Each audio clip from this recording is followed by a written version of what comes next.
नमस्कार, मी शुभांगी रेसिपीजमधून बोलते। आज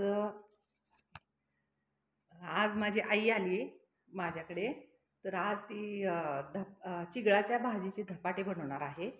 तर ह्याच्यासाठी काय काय साहित्य लागते हे आपण सुरुवातीला बघून घेऊया। ह्याच्यामध्ये आईने 1 वाटी ज्वारीचं पीठ, 1 वाटी गव्हाचं पीठ आणि अर्धी वाटी डाळीचं पीठ असं प्रमाण ह्याचं घेतलेलं आहे।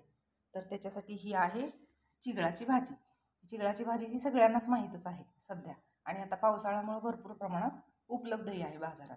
तर अजून ही चिगळाची भाजी झाली, त्याच्यासाठी आपल्याला पुढे हळद लागणार आहे, मीठ लागणार आहे आणि धण्याची पूड आहे आणि ओवा आहे। हा आहे एक बारीक चिरलेला कांदा, कोथिंबीर आणि लसूण, जिरे, हिरवी मिरची घालून याचा मिक्सरला ठेचा बनवून घेतलेला आहे। तर आपण आता सुरुवातीला काय करायचे, सगळं मिक्स करून त्याचं आपण पिठाचा गोळा बनवून घेणार आहोत। सुरुवातीला आपण पीठ घेतलंय, आता त्याच्यामध्ये आपण हळद घालतोय अर्धा चमचा। नंतर त्याच्यामध्ये आपण आता धण्याची पूड आणि ओवा घालतोय। आता बारीक चिरलेली कोथिंबीर, ठेचा आणि कांदा घालतोय। आता शेवटी आपण त्याच्यामध्ये ही स्वच्छ धुवून बारीक चिरून घेतलेली चिगळाची भाजी घालायची। मीठ घालायचं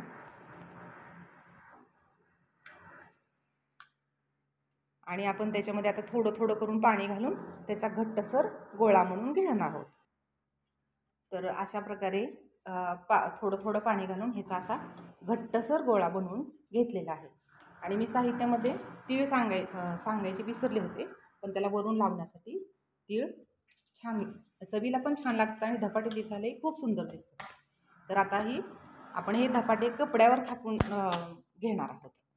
तर आता सुरुवातीला काय केले, गॅसवर तवा ठेवलाय बारीक करून आणि पोळपाटावर कपडा ओला करून त्याच्यावर मी धपाटा थापण्यासाठी आई घ्यायला लागली आहे। आता एक गोळा छोटा,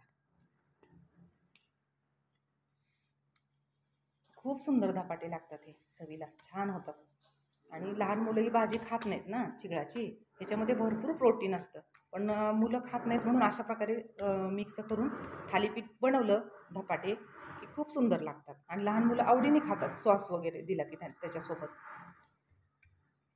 आता हे अशा प्रकारे ही थापून घ्यायला लागली आहे, मग आपण आता तव्यामध्ये भाजून घ्यायचे।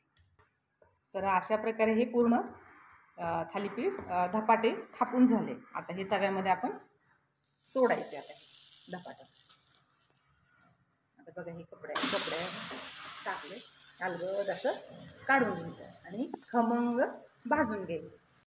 तर अशा प्रकारे आपण ही धपाटे भाजून घेतलेले आहेत। तर आता आपण खाण्यासाठी आपण हे धपाटे रेडी आहेत आपल्यासाठी। तर अशा प्रकारे हे आपले धपाटे तयार आहेत। शेंगा चटणी, दही आणि खोबऱ्याची चटणी ह्याच्यासोबत खूप मस्त लागतात। हा माझा लहानपणापासून आवडीचा पदार्थ आहे आणि मला आईच्या हातचे खूप आवडतात धपाटे। तर आजचा व्हिडिओ तुम्हाला कसा वाटला, माझ्या आईची रेसिपी कशी वाटली हे मला कमेंटमध्ये सांगा आणि माझ्या चॅनलला लाईक, शेअर आणि सबस्क्राईब करा। धन्यवाद।